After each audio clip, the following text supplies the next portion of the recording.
kita sempat terhenti seperti jarum jam dinding yang tidak berfungsi. Ada mereka yang jatuh, ada mereka yang sakit, ada mereka yang kehilangan, ada mereka yang meninggalkan. Tidak satu, tidak dua, mereka pergi bergerombol dalam gelombang bernama kematian. Pandemi akan pergi seperti kabut yang hilang sebelum fajar. Asal kalian tidak membawa ego, bergerombol di sana-sini, berhahaha mengabaikan yang diatur. Sungguh elok jika kalian peduli atas nama kemanusiaan. Pakai masker, harga mati. Gak pakai masker, bisa mati.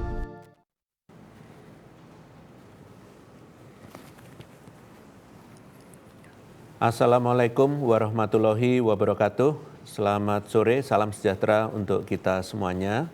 Hari ini saya akan menyampaikan perkembangan penanganan COVID-19 di Indonesia. Dalam masa transisi, masyarakat mulai hidup berdampingan dengan COVID-19. Kita sudah sepatutnya mulai mempersiapkan diri. Tugas kita ke depan tidaklah mudah, namun bukan tidak mungkin, asalkan semua elemen masyarakat mau bekerja sama dan memupuk rasa tanggung jawab.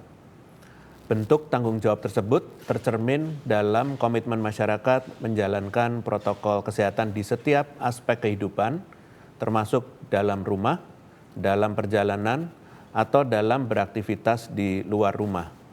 Untuk itu, sebagai upaya untuk terus menjaga kasus COVID-19 agar tetap terkendali, maka setiap institusi maupun pengelola fasilitas publik perlu untuk melakukan pengawasan dan bertanggung jawab atas penerapan protokol kesehatan di tempatnya masing-masing.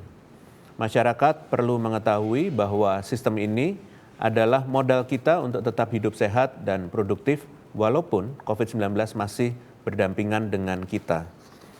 Satu pesan penting yang ingin saya sampaikan sebagai bagian dari edukasi untuk masyarakat adalah selama virus ini masih berevolusi, kita juga harus ikut berevolusi. Yang artinya kita harus melanjutkan tindakan pencegahan seperti memakai masker dan menjaga jarak, dan pada saat yang sama pemerintah akan melakukan upaya terbaik untuk memvaksinasi sebanyak mungkin orang dan secepat mungkin. Selama COVID-19 terus beredar dan bermutasi secara global, kita akan melihat lonjakan infeksi secara berkala.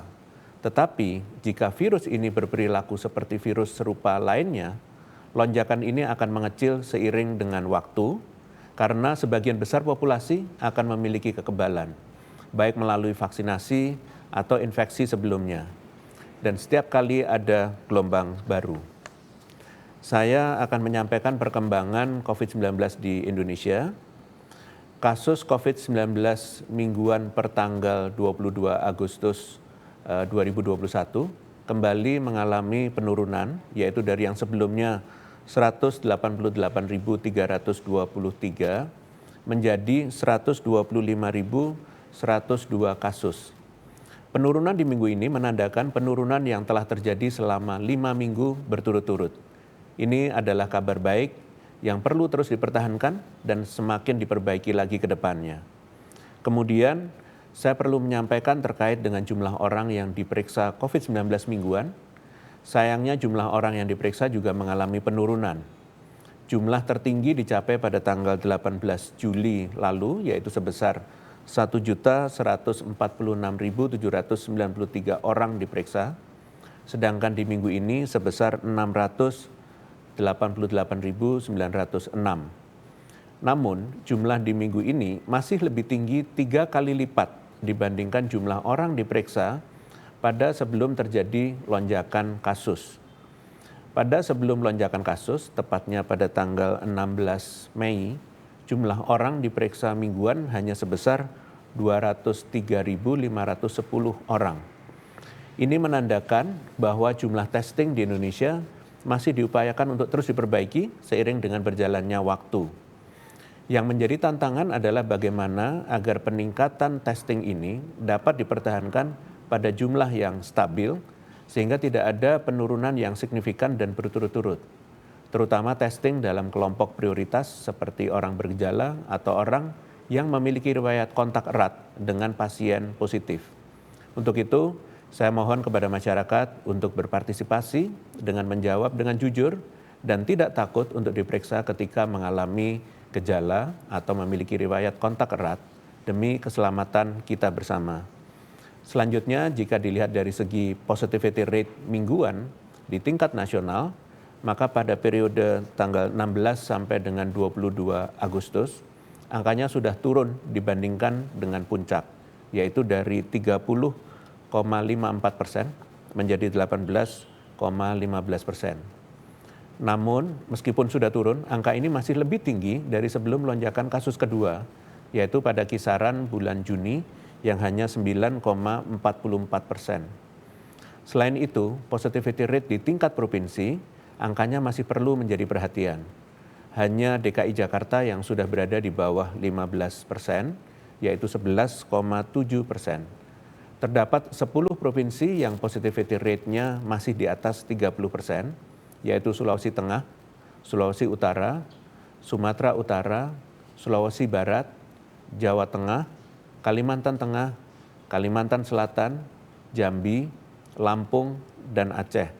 Bahkan Aceh, positivity rate-nya mencapai 51,55%, menjadi yang tertinggi di Indonesia. Jika dilihat pada selisih kasus mingguan per tanggal 22 Agustus dan 15 Agustus, maka sebanyak 33 provinsi telah menunjukkan penurunan jumlah kasus. Jawa Tengah menjadi provinsi yang paling banyak mengalami penurunan, yaitu turun 16.921 kasus. Disusul Jawa Timur turun 6.410 kasus, dan Jawa Barat turun 3.996 kasus. Hanya ada satu provinsi yang masih mengalami kenaikan kasus mingguan, yaitu Aceh yang naik 429 kasus dibandingkan minggu sebelumnya. Dan sebagai catatan, pada minggu ini, kesembuhan di Aceh juga mengalami penurunan sebesar 1.291 kasus. Kematian mengalami kenaikan sebesar 35 kasus, dan kasus aktifnya juga masih mengalami kenaikan 1.067 kasus.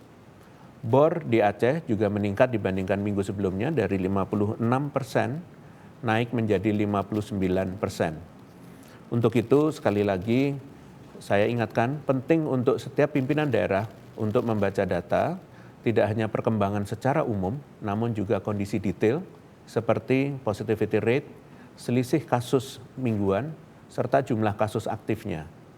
Kepada pemerintah daerah yang masih mencatatkan positivity rate yang tinggi, serta masih mencatatkan kenaikan kasus, terutama Aceh, mohon untuk dapat segera melakukan hal-hal ini, yaitu memastikan koordinasi dengan pemerintah pusat, terutama Kementerian Kesehatan, terkait sinkronisasi data dan pastikan data yang terlaporkan sesuai dengan pencatatan di daerah.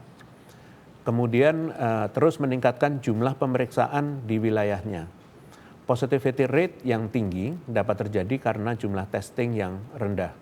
Upayakan agar dapat mencapai standar WHO, yaitu 1:1000 populasi per minggu. Kemudian tekan jumlah kasus positif dengan meningkatkan pengawasan protokol kesehatan, serta pengaturan kegiatan sosial ekonomi masyarakat. Sebagai catatan, posko yang telah terbentuk di Aceh sudah mencapai 68,5% dari total desa atau kelurahan di daerahnya, dengan 66,03 posko sudah melaporkan kinerjanya. Namun kinerja posko yang paling tinggi dilaporkan adalah edukasi dan sosialisasi 3M. Ada 18.000 laporan. Sedangkan kinerja penting lainnya seperti menegur dan membubarkan kerumunan masih terbilang rendah atau kurang dari 1.000 laporan. Dengan masih adanya kenaikan kasus positif dan kematian, serta penurunan kesembuhan, maka kinerja posko perlu untuk dievaluasi dan terus diperbaiki agar fungsi yang dijalankan dapat berdampak signifikan terhadap perkembangan kasus di Aceh. Kemudian kesembuhan yang masih menunjukkan penurunan juga perlu ditingkatkan lagi dengan memastikan fasilitas pelayanan kesehatan tersedia dengan baik dan mudah diakses. Bor yang masih tinggi juga dapat menyebabkan pasien terlambat ditangani dan meningkatkan kematian. Untuk itu, bor yang tinggi perlu segera ditekan dengan mengkonversi tempat tidur di rumah sakit rujukan dan memaksimalkan pemanfaatan tempat isolasi terpusat. Sebisa mungkin pasien positif tidak melakukan isolasi mandiri di rumah. Apabila terdapat kendala dalam peningkatan jumlah testing, konversi bor, dan pemanfaatan isolasi terpusat, maupun pembentukan posko, mohon dapat dikoordinasikan dengan pemerintah pusat agar dapat ditangani sesegera mungkin. Selanjutnya saya akan menjelaskan terkait jenis vaksin berdasarkan teknik pengembangannya, begitu juga contoh serta target populasi vaksin COVID-19 yang sudah digunakan di Indonesia. Seperti yang kita ketahui, bahwa vaksin adalah substansi yang dibuat sedemikian rupa dari organisme yang sangat kecil, penyebab penyakit atau agen yang mengandung racun atau protein tertentu dengan tujuan memberikan perlindungan terhadap tubuh dari penyakit tertentu. Secara sederhana, dari berbagai jenis vaksin COVID-19 yang dikembangkan, kita dapat kategorisasikan proses pengembangannya berdasarkan bahan baku yang digunakan. Pertama, vaksin yang menggunakan seluruh bagian virus. Vaksin ini menggunakan seluruh bagian dari virus yang dapat dikategorikan menjadi vaksin inaktif dengan virus yang telah dimatikan oleh senyawa kimia, pemanasan, atau radiasi. Vaksin dari virus hidup yang dilemahkan dan vektor virus yang menggunakan virus yang tidak menyebabkan penyakit untuk mengirimkan protein khusus untuk menimbulkan respon kekebalan. Vaksin yang menggunakan bagian tertentu dari virus atau subunit, umumnya bagian spesifik yang digunakan untuk pengembangan jenis vaksin ini ialah senyawa protein dari virus. Yang ketiga, vaksin yang menggunakan bagian genetik virus yaitu asam nukleat berupa DNA atau RNA. Komponen ini berfungsi sebagai cetak biru untuk menghasilkan protein yang menimbulkan respon imunitas khusus. Di Indonesia, sejauh ini telah terdapat 5 jenis vaksin yang telah mendapat EUL sekaligus EUI untuk digunakan di Indonesia, yaitu Sinovac dan Sinopharm yang tergolong vaksin inaktif, AstraZeneca yang tergolong vaksin vektor virus, serta Moderna dan Pfizer yang tergolong vaksin dengan memanfaatkan teknologi genetika. Perlu menjadi perhatian bahwa sebelum dinyatakan aman dan efektif untuk digunakan, berbagai tahapan evaluasi harus dilalui. Bahkan secara statistik umumnya hanya 7 dari 100 atau sekitar 0,07% kandidat vaksin saja yang dianggap cukup mampu meneruskan ke tahap uji klinis pada manusia. Berbagai pendekatan dalam pengembangan vaksin membuat peluang dihasilkannya lebih banyak vaksin lebih besar, mengingat saat ini yang membutuhkan vaksin COVID-19 bukan hanya 1 atau 2 negara, namun hampir seluruh negara di dunia membutuhkannya. Seiring dengan semakin banyaknya pasokan vaksin yang berdatangan, bahkan berpeluang bertambah jenis ke depannya, pemerintah menjamin bahwa setiap jenis vaksin yang ada sama-sama efektif. Perbedaan angka efektivitas vaksin atau kemampuan untuk membentuk kekebalan tubuh antara satu vaksin dengan vaksin lainnya bukanlah hal yang harus dikhawatirkan. Target spesifik vaksinasi yang telah pemerintah tetapkan telah berdasarkan pada temuan ilmiah saat uji klinis dilakukan. Sebagaimana yang terlihat pada ilustrasi bahwa setiap jenis vaksin telah ditetapkan target populasinya berdasarkan usia, misalnya vaksin untuk anak usia 12 sampai dengan 17 tahun, yaitu menggunakan vaksin Sinovac atau Pfizer, maupun berdasarkan pertimbangan kondisi kesehatan tertentu, misalnya ibu hamil menggunakan vaksin Sinovac, Pfizer, dan Moderna. Hal ini semata-mata untuk mengoptimalkan manfaat kesehatan dibandingkan efek negatifnya. Terkait praktek menyuntikkan jenis vaksin yang berbeda pada satu orang atau mixing vaksin, harus dilakukan berdasarkan studi lanjutan. Sejauh ini, beberapa kombinasi jenis vaksin yang sudah lolos uji di populasi, diantaranya pencampuran antara AstraZeneca dan Pfizer di Jerman, AstraZeneca dan Sputnik di Azerbaijan, Sinovac dan AstraZeneca di Thailand, dan Sinovac dan Moderna di Indonesia. Jenis vaksin yang dapat dikombinasikan ini dapat dinamis seiring dengan berkembangnya uji lanjutan lainnya. Khusus praktek mixing vaksin di Indonesia, sejauh ini Kementerian Kesehatan hanya menetapkan peruntukannya untuk booster dosis ketiga bagi tenaga kesehatan. Hal ini mengingat jenis vaksin Sinovac yang diterima oleh tenaga kesehatan pada 2 dosis pertama saat ini juga dialokasikan untuk populasi khusus, misalnya untuk anak, ibu hamil, maupun yang menyusui. Untuk itu, diharapkan masyarakat dan pihak penyelenggara vaksinasi dapat mengikuti vaksinasi sesuai prosedur yang direkomendasikan demi melindungi diri sendiri maupun orang-orang terdekat kita. Terakhir, yang terpenting yaitu vaksinasi akan menjadi sempurna jika dilakukan bersamaan dengan disiplin menjalankan protokol kesehatan. Sebagai penutup, saya ingin menyampaikan informasi terkini terkait COVID-19. Mengingat di dalam sertifikat vaksin terdapat QR Code yang berisi data pribadi, maka masyarakat diminta untuk dapat mendownload aplikasi Peduli Lindungi.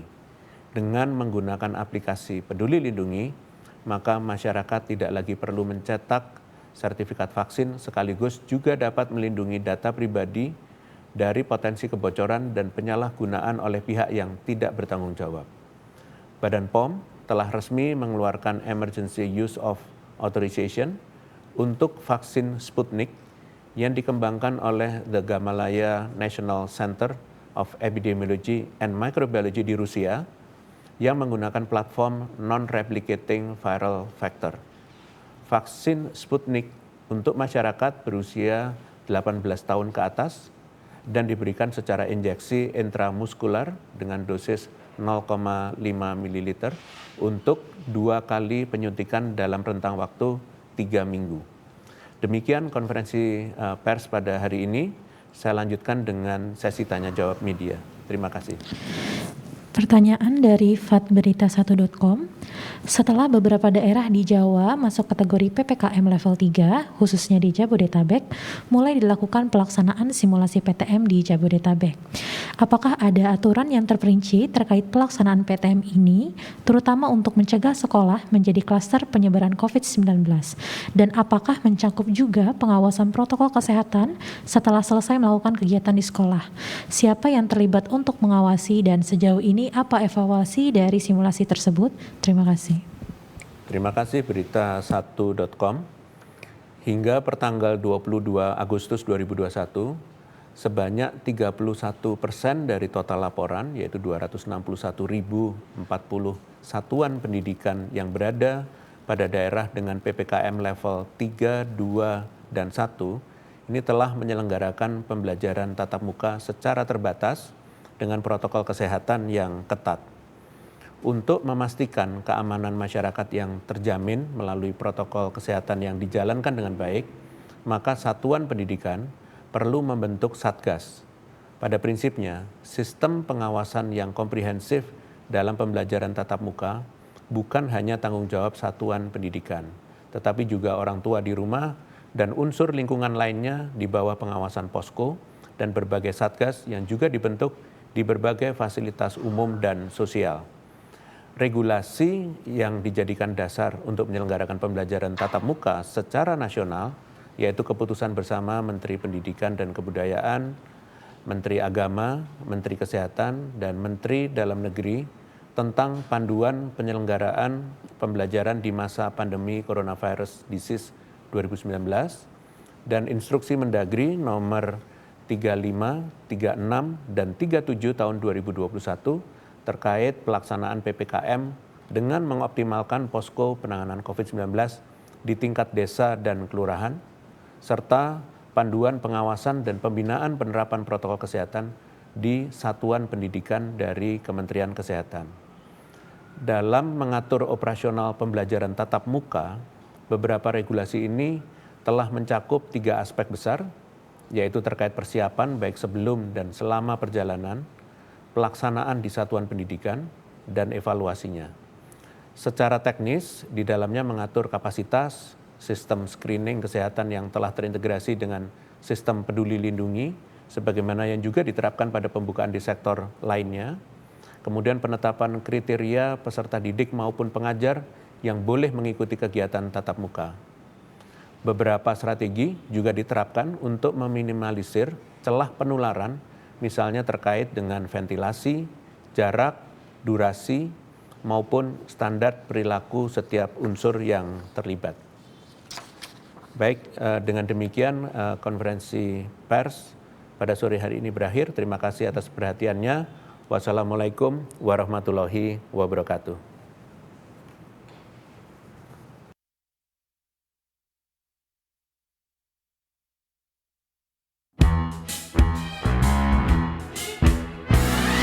Hari dengan 3 wajib, wajib iman, wajib